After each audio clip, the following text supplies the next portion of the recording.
우리는 지난 시간에 예수님께서 받으실 영광에 대해서 살펴보았습니다. 예수님뿐만이 아니고 하나님도 함께 영광 받으신다고 말씀을 했는데 십자가 부활입니다. 하나님이 약속하시고 주님이 이루셨기 때문에 십자가 부활은 두 분의 영광입니다. 영광 드러내시는 일이고 영광 받으시는 일입니다. 따지고 보면은 십자가 부활의 비밀을 유지하는 분이 계시죠. 성령 하나님이 믿게 하시고 기억나게 하시고, 그래서 이 십자가 부활은 성부 성자 두 분뿐만이 아니고 성령 하나님까지 세 분 하나님이 동시에 영광 받으실 일입니다. 그만큼 큰 일입니다. 전부라고 할 수가 있습니다. 천지를 창조한 것보다 훨씬 더 의미 있고 가치 있는 일이라 그렇게 말할 수도 있습니다. 그런데 십자가 부활이 삼위 하나님께 영광이 되는 것은 믿는 모든 자에게 구원을 주시기 때문이죠. 그런데 요한복음은 구원이란 말보다도 생명이란 말을 훨씬 더 많이 썼습니다. 십자가 부활이 하나님께 영광이 되는 것은 믿는 모든 자에게 생명을 주시기 때문에 그렇다. 하나님이 주시는 생명은 뭡니까? 영원토록 숨쉬면서 사는 것, 그거 생명 아닙니다. 그런 수준 낮은 것들이 아닙니다. 하나님이 주시는 생명은 썩어서 많은 열매를 맺는 생명입니다. 한 알의 밀이 썩지 않으면 한 알 그대로 있죠. 그러나 썩으면 100배, 60배, 30배 열매를 거두는 것처럼 하나님이 주신 생명, 십자가 부활로 우리에게 주어지는 생명은 죽어서 더 많은 생명을 낳는, 그래서 영원히 보존되는 이런 비밀을 간직한 생명입니다. 이 비밀이 하나님의 소원이고 이게 바로 하나님의 언약입니다. 우리가 보통 언약의 백성 그러죠. 언약의 백성, 하나님이 언약하시고 성취하셨다는 말을 많이 하는데 언약의 핵심이 뭐냐? 썩어서 더 많은 생명을 넣는 이 생명을 주시는 것이 그게 언약의 핵심 내용입니다.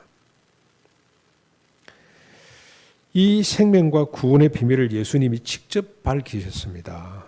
그런데 예수님은 이 비밀이 자신의 말이 아니라 하나님의 명령을 자신이 단지 전달했을 뿐이라고 그렇게 증언을 했습니다.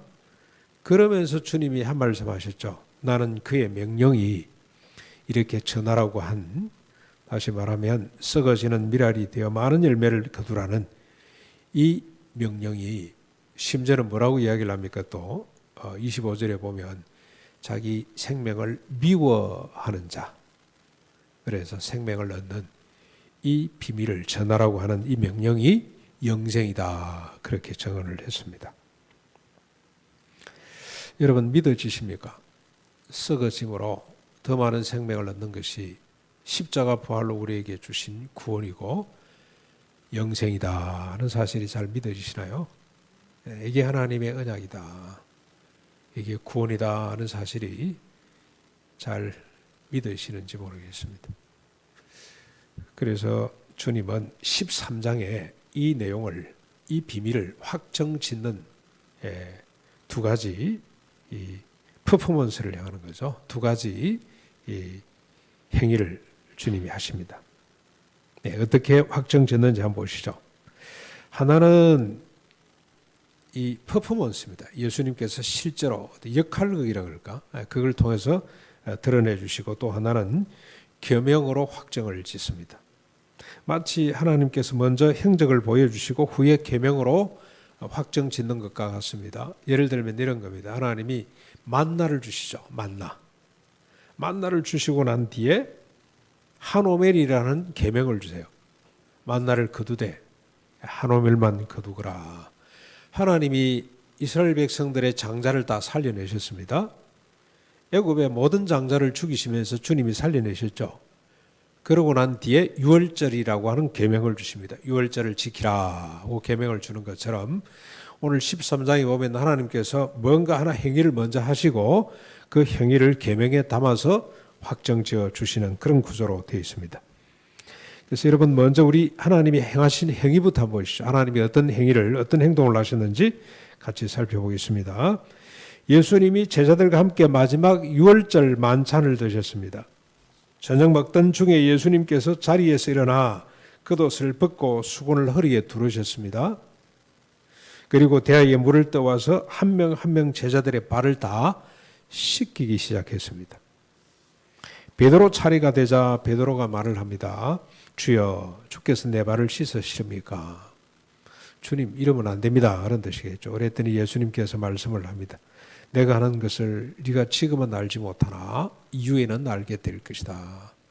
왜 예수님이 제자들의 발을 씻겨주시는지, 주고 선생으로 발을 씻겨주시는지를 지금은 네가 이해를 못할 것이다. 그러나 잠시 후에 이해를 하게 될 것이다. 그렇게 말씀을 했죠. 그랬더니 베드로가 말을 합니다. 그래도 내 발을 절대로 씻지 못합니다. 참 의리가 있습니다. 그렇죠? 이 정도는 돼야 되죠. 그랬더니 예수님께서 대답을 하십니다. 내가 네 발을 씻지 아니하면 네가 나와 상관이 없느니라. 그랬더니 베드로가 깜짝 놀랐겠죠. 그러면 주님, 내 발뿐만이 아니고 손도 씻어주고 머리도 씻어주십시오. 내 온몸을 씻어주십시오. 그랬더니 예수님께서 뭐라고 말씀을 합니까? 이미 목욕한 자는 발밖에 씻을 필요가 없느니라. 온 몸이 깨끗하니라. 언제 목욕을 했죠? 자, 이렇게 그들의 발을 다 씻은 후에 예수님께서 옷을 입고 다시 앉아서 그들에게 말씀합니다. 내가 너희에게 행한 것을 너희가 아느냐? 너희가 나를 선생이라 또는 주라 하니 너희 말이 옳도다. 내가 주와 또는 선생이 되어 너희 발을 씻었으니 너희도 서로 발을 씻어주는 것이 옳으니라. 내가 너희에게 한 것 같이 너희도 행하게 하리 하여 본을 보였노라. 내가 진실로 너희에게 이르노니 종이 주인보다 크지 못하고 보냄을 받은 자가 보낸 자보다 크지 못하나니 너희가 이것을 알고 행하면 복이 있을 것이다 고 말씀을 했습니다. 여러분, 생명 곧 썩어지는 미랄은 종이 되어서 발 씻기는 것으로 실현되어야 합니다. 그냥 종이 되는 것이 아니고 주인이 종이 되고 선생이 제자가 되어서 발을 씻기는 거죠. 그렇게 나타나야 됩니다. 구원이, 생명이 썩어지는 미랄이 되어서 더 많은 생명을 얻는다는 이 주님의 말씀과 구원의 비밀이 발 씻기는 행태로 나타나야 된다고 주님이 실물로 이렇게 보여주신 겁니다. 이렇게 주님이 말씀하시고 보여주신 근거가 뭔지를 여러분 오늘 이 주님과 베드로 대화 가운데서 한번 정리해 보겠습니다. 첫 번째로 베드로가 자기 발을 씻기려는 주님께 이렇게 어떻게 주님이 저의 발을 씻을 수 있습니까? 라고 말했죠. 그때 주님이 내가 지금은 알지 못하지만 잠시 후에 알게 될 것이다. 이 잠시 후가 언제입니까? 십자가 부활이죠. 십자가 부활 전에는 왜 주인이 종의 발을 씻게 되는지 몰라요. 이게 뭘 의미하는지를 모릅니다. 그러나 십자가 부활 이후에는 어떻게 됩니까? 깨닫게 돼요. 알게 된단 말입니다. 아, 이게 이런 의미구나. 이게 바로 비밀이구나. 이게 바로 진리구나 하는 사실을 깨닫게 된다 이 말입니다. 그렇다면 여러분, 십자가 부활은 뭡니까? 십자가 부활의 능력이라는 것은 곧 생명과 구원의 능력이라는 것은 주로 선생으로 종과 제자들의 발을 씻기는 것으로 나타난다 이 말입니다. 십자가 부활의 능력이 그렇게 나타나게 되어 있어요. 십자가 부활 이전에는 몰라. 말을 해도 보여줘도 무슨 뜻인지 도무지 모릅니다만 십자가 부활 이후에는 이걸 깨닫게 돼요. 아, 이게 바로 구원이구나. 이게 바로 진리구나. 이것이야말로 복이구나 하는 사실을 깨닫게 된다 이 말입니다. 십자가 부활의 능력입니다. 둘째로 여러분 한번 보십시오. 베드로가 그래도 절대로 내 발을 씻지 못합니다라고 했을 때 주님께서 뭐라고 했습니까? 내가 네 발을 씻어주지 아니하면 너와 내가 상관이 없느니라. 그래서 베드로가 깜짝 놀랐죠. 그러면 내 온몸을 씻어주십시오. 그랬더니 주님이 더 황당한 말씀을 하셨습니다. 이미 목욕을 했기 때문에 씻을 필요가 없다. 발만 씻으면 된다. 이미 목욕을 했다는 게 뭘 말합니까? 언제 목욕을 했죠, 베드로가? 주님이 계속 말씀하시죠. 너희 중에 나를 팔 사람이 있다. 심지어는 가룟 유다가 팔 것이라고 말씀을 했습니다. 그러나 나머지 가룟 유다를 제외한 나머지 제자들은 주님의 십자가 부활을 못 알아듣고 이해를 못합니다만, 그러나 이 사람들은, 이 나머지 11제자는 주님의 십자가 부활을 믿을 걸 주님이 아셨어요. 그래서 구원받을 걸, 그래서 새로운 피조물이 될 걸 주님이 아셨습니다. 그래서 계속 반복적으로 하나님이 나에게 맡긴 자, 내가 선택한 자를 내가 버리지 않겠다. 하나님이 나에게 맡긴 자는 내가 결코 잃어버리지 않겠다는 말씀을 반복해서 하시잖아요. 지금은 못 알아듣고 있지만, 십자가 부활 전에는 못 알아듣고 있지만, 이미 베드로를 비롯한 나머지 10제자, 가룟 유다를 제외한 나머지 10제자들은 주님 믿을 것을 아시고 이미 목욕을 했다고 말씀해 주는 겁니다. 제자들은 이 말이 뭔지 몰라요. 그러나 주님은 이미 이들은 선택받은 백성이고 하나님의 십자가 부활, 예수님의 십자가 부활을 믿고 구원받을 하나님의 백성이 된다는 것을 알았기 때문에 너희들은 이미 목욕을 했다. 목욕을 했지만 발을 씻지 않으면 상관이 없는 겁니다. 그렇죠? 예수님과 상관이 없는 겁니다. 구원과 상관이 없는 일이 돼요. 그렇다면 여러분, 발 씻기는 것은 뭡니까? 구원의 조건은 아닙니다만 구원의 열매라고 할 수가 있습니다. 예수 그리스도 십자가 부활을 믿는 것으로 구원을 받습니다. 그러나 구원받은 성도에게는 뭐가 나타나야 되느냐? 반드시 발을 씻기는 이 행위가 나타나야만이 주님의 구원에 합당한 사람이 된다. 주님과 관계 맺은 사람이 된다. 그런 뜻입니다. 발 씻김이 없으면 주님과 상관이 없게 됩니다. 그러니까 여러분 어떻습니까? 발 씻긴다는 것은 구원의 조건은 아닙니다만 구원의 열매로 반드시 맺혀져야 될 일입니다. 해도 되고 말아도 되는 것이 아닙니다. 그 뒤에 세 번째로 보시면 이를 또 확정합니다. 주님이 옷을 다시 입으신 후에 말씀을 하죠. 내가 너희 말대로 선생이 되어 주가 되어 너희 발을 씻었으니 너희도 서로 발을 씻어 주는 것이 뭐하다? 옳으니라. 옳다 그랬죠. 이 옳다는 말이 빚진다는 말이에요. 의무로 지어진다 그런 뜻입니다. 해도 되고 말아도 되는 것이 아니고 빚은 반드시 갚아야 되죠. 보니까 뭐 사람은 힘이 없어가 갚지를 못하고 그래서 나중에 법적 책임을 물기도 하고 또 물세 받기도 하고 이런 형태로 나타납니다만 여러분, 빚은 반드시 갚아야 됩니다. 인간의 빚을 예수님이 십자가로 갚으시는 것처럼 갚지 않고는 생명이 없죠. 빚은 반드시 갚아야 되는데 발 씻기는 행위는 뭡니까? 그것도 주인으로 종의 발을 씻기는 행위는 빚입니다.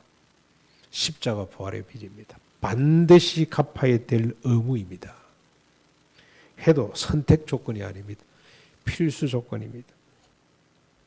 마지막으로 주님이 이렇게 행하신 것은 제자들로 하여금 본을 보여주신 거라고 그랬죠. 주님의 십자가는 두 가지 의미가 있습니다. 첫째는 대속의 의미가 있어요. 대속. 주님이 십자가를 지심으로 우리 모든 죄를 씻어주실 뿐만이 아니라 우리 옛사람을 파묻어 주시고 죽여주시고 부활로 우리 새 생명, 부활의 첫 열매가 되실 뿐만이 아니라 새로운 피조물로 살아나게 하시는 이런 대속의 의미가 있고, 또 하나의 의미는 구원받은 성도가 주님처럼 살도록 하는 본입니다. 본. 이대로 살아야 된다. 그래서 주님이 제시해 주시는 본입니다. 결론으로 말해서 십자가와 부활의 능력이 뭐냐? 구원과 생명의 능력은 썩어지는 미랄이 되어 열매를 맺는 것처럼 기꺼이 종이 되어서 남의 발을 씻기는 것으로 나타나야 됩니다.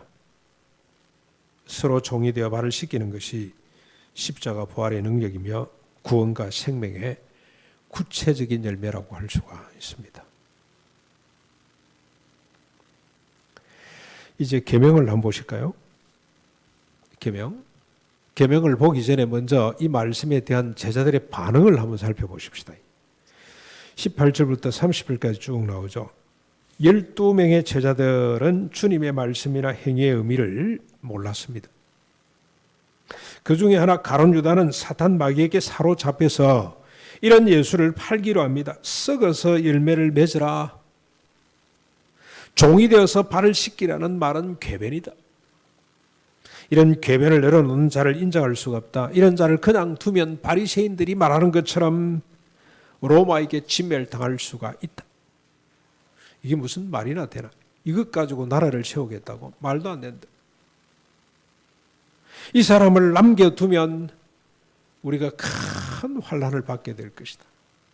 차라리 한 사람을 죽여 온 민족을 살리는 가야바 말이 옳다. 가야바가 이런 말을 했죠. 그런데 이런 말을 하고도 자기가 무슨 의미로 이런 말을 했는지 모른다고 기록을 했습니다만, 차라리 이런 사람은 죽어서 우리 민족을 안전하게 보호하는 것이 훨씬 더 낫다. 그래서 예수를 팔기로 하고 나갔습니다. 예수님이 내가 떡 한 조각을 주는 그 사람이 나를 팔리라고 말을 했음에도 불구하고 보통 사람 같으면 그냥 미안해서 그냥 아이고 잘못했습니다. 이분이 나를 아는구나. 그래서 막 그냥 무릎을 꿇고 사죄를 빌었을 텐데 이 가룟 유다는 그렇지 않습니다. 신념이 정말로 강한 사람입니다. 주체적으로 자기가 결정한 일을 끝까지 해내는 그런 의지의 사람입니다. 의지. 참 의지가 멋있어 보이는데 우리 박정희 대통령 뜻 있는 곳에 길이 있고 의지가 있는 곳에 미래가 있다. 그래서 고속도로를 뚫어내고 했죠. 그분의 의지 참 대단했습니다. 제가 청소년 때 그분의 의지, 그분의 노트를 보고 도전을 받고 그랬는데 지금 보니까 저 아니에요. 가룟 유다가 의지가 강한 사람이야. 자기 의지입니다. 근데 하나님의 의지는 그게 아닙니다. 그렇죠? 종이 되어서 발을 씻기는 그게 하나님의 의지입니다. 그걸 부정하는 거죠. 그래서 팔기로 하고 나갔습니다. 가룟 유다가 예수를 팔기 위해서 나간 뒤에 예수님께서 한 말씀 하셨어요. 인자도 하나님도 이미 영광을 받았고 또 영광을 받을 것이다. 고 말씀을 하셨습니다. 그리고 잠시 후에 내가 너희를 떠나가게 된다고 말씀을 합니다. 그랬더니 베드로가 지금 어디로 가시는데 우리가 따르지 못합니까? 주님을 위해 내 목숨을 버리겠습니다. 고 자신의 각오를 이렇게 밝히죠. 그랬더니 주님이 네가 나를 위해서 목숨을 버리겠느냐? 내가 진실로 내게 이르노니 닭 울기 전에 네가 3번 나를 부인하리라. 그러면서 지금은 아니라 그러나 잠시 후에 십자가 부활 이후에는 네가 나를 따르는 사람이 될 것이라고 말씀을 해 주십니다. 지금은 죽음으로 따르겠다고 결심을 해도 따를 수 없는 길. 그러나 잠시 후 주님이 십자가 부활을 치고 난 이후에는 이게 내가 가는 길을 따라올 것인데 그 길이 무슨 길입니까? 썩어짐으로 많은 열매를 맺는 길, 주인이 되어서 종의 발을 씻기는 길, 이 길 네가 따라오게 될 것이라고 그렇게 말씀을 하시고 난 이후에 주님이 제자들에게 하신 말씀입니다. 34절 35절 우리 같이 한번 읽어보실까요? 성경 가지신 분들 한 목소리 같이 읽어보겠습니다. 시작. 새 계명을 너희에게 주노니 서로 사랑하라. 내가 너희를 사랑한 것 같이 너희도 서로 사랑하라. 너희가 서로 사랑하면 이로써 모든 사람이 너희가 내 제자인 줄 알리라. 주님이 가시는 길, 지금은 따를 수 없지만 잠시 후 따르게 될 길은 계명으로 주어지는데 서로 사랑하라. 주님이 제자를 사랑하신 것처럼 서로 사랑하라고 하는 새 계명으로 주어졌습니다. 주님이 제자를 사랑하시는 것처럼 사랑하는 것은 뭡니까? 선생으로 주로 종의 발을 씻기는 이 씻김, 이렇게 서로 사랑하라고 말씀을 하셨습니다. 새 계명을 준다는 것은 무슨 말일까요? 여러분, 새 계명에 이 반대되는 이미지가 옛 계명이죠. 옛 계명은 뭡니까? 구약 613가지가 옛 계명이죠. 옛 계명이 있고 새 계명이 왜 별도로 있습니까? 옛 계명은 지킬 수 없는 계명입니다.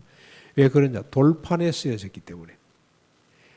내가 주님을 위해 목숨을 바치겠습니다 하고 했지만 그 계명은 지킬 수가 없는 계명이었어요. 그러나 십자가 이후에는 새 계명이 주어지죠. 새 계명은 서로 사랑하는 겁니다. 어떻게 사랑하는 겁니까?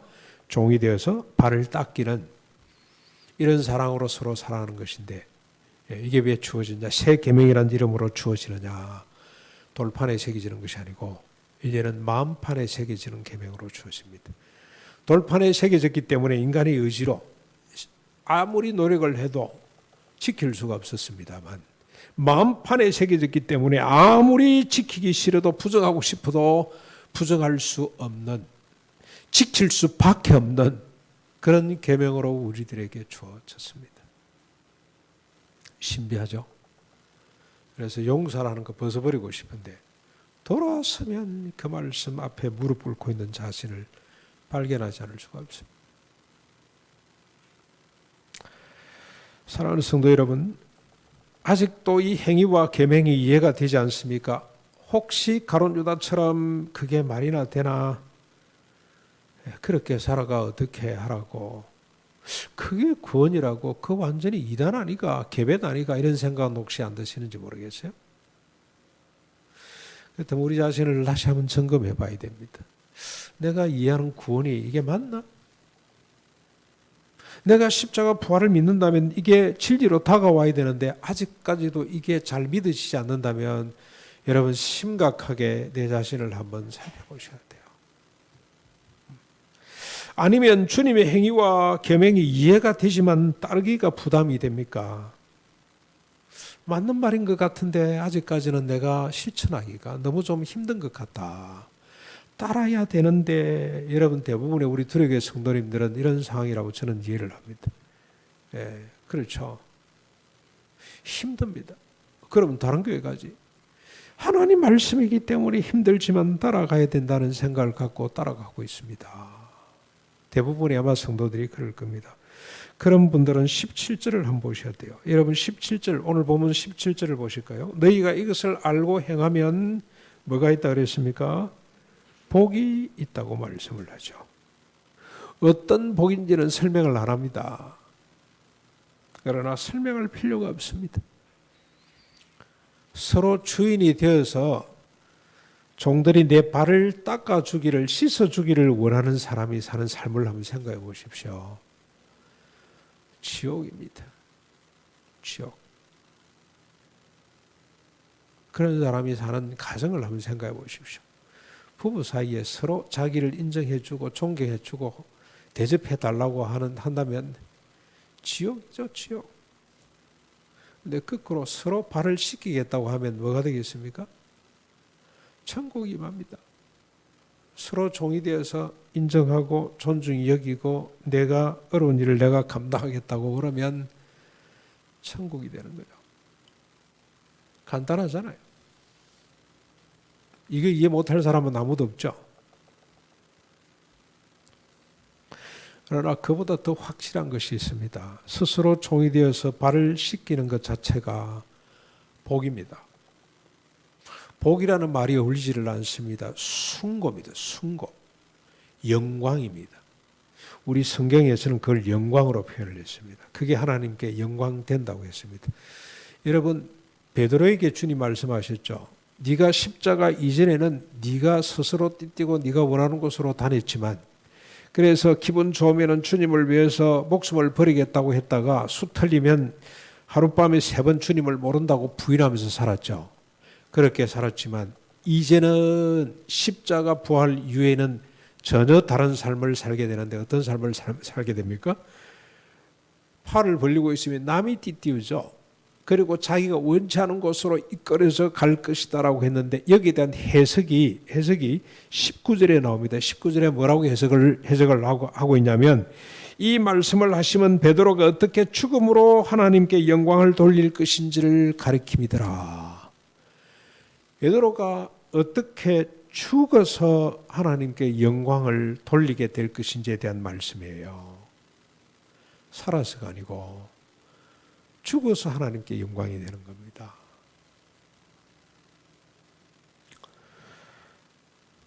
죽지 않고서는 영광이 없어요. 발 씻김의 마지막은 뭡니까? 죽음이겠죠. 내가 언제까지 발을 씻겨야 되는 생각이 들 거 아니에요. 언제까지입니까? 죽을 때까지 씻겨야 됩니다. 그래서 발 씻김은 죽음이에요. 죽음이 영광입니다. 죽을 때 생명을 맺게 됩니다. 100배, 60배, 30배 생명을 맺게 됩니다. 여러분 주변에 그런 분 있죠. 우리 집안에도 그런 분 있죠. 자기 주장하지 않고 날마다 양보하고 내려놓고 죽은 사람들이 있죠. 그분 무덤 앞에 서면 옷깃을 여미게 되죠. 그분이 진정한 권위자입니다. 사랑하는 성도 여러분, 썩어지는 미랄로 살아가십시다.